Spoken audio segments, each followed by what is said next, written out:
ya kwanza iliyokuwa hadithi imegeuka shubiri.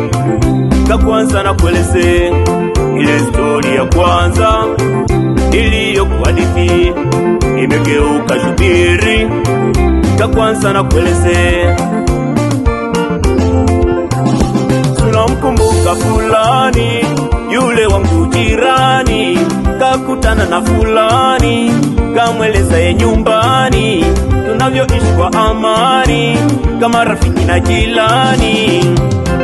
Fulani ikaingiwa na wivu ndani, moyoni mwake kaijaza chuki masikini, kaanza kumdanganya yule rafiki yangu na jirani ya kwamba mimi mbaya, nina agenda mbaya juu yake. Rafiki yangu kaumia, kapanda na hasira juu yangu, shetani kafanikiwa kuteka moyo wa jirani. Hata nikimwongelesha jirani yangu bado tumeruna. Mungu tusaidie, tuwe kama mwanzo mimi na yeye jirani. Jirani we jirani, jirani tugombane. Jirani we jirani, jirani tusichukiane. Jirani we jirani, jirani tugombane. Jirani we jirani, jirani tusichukiane. Jirani sote tuwa baba mmoja, jirani sote tuwa Mungu mmoja. Jirani sote tuwa baba mmoja, jirani sote tuwa Mungu mmoja.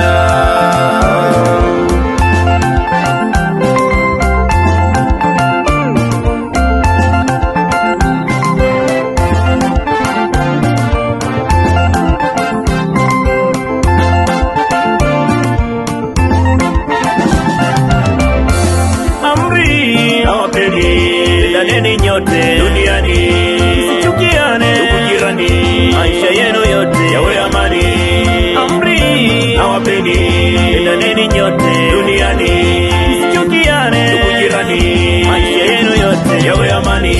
Jirani nakupenda, tusichukiane, maneno naambiwa ni ya ugombanishi, mana wapendi kutuona tukiwa twapendana. Dhumuni lao kutuona tukiwa twagombana.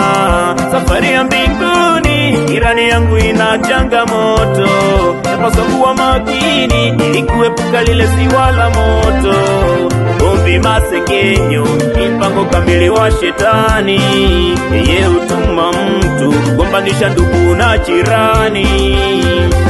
Yesu tusaidie mimi na jirani, upendo shikamano kama vile mbinguni, maana tuwa moja, baba moja, tumaini moja, Mungu mmoja, safari moja mimi na jirani.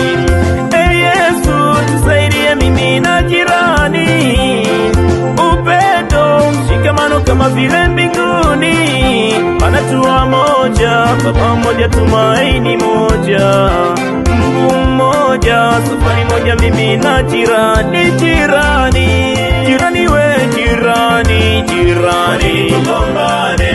Jirani we jirani, jirani tusichukiane. Jirani we jirani, jirani tugombane. Jirani we jirani, jirani tusichukiane. Jirani sote tuwa baba mmoja, jirani sote tuwa Mungu mmoja. Jirani sote tuwa baba mmoja, jirani sote tuwa Mungu mmoja.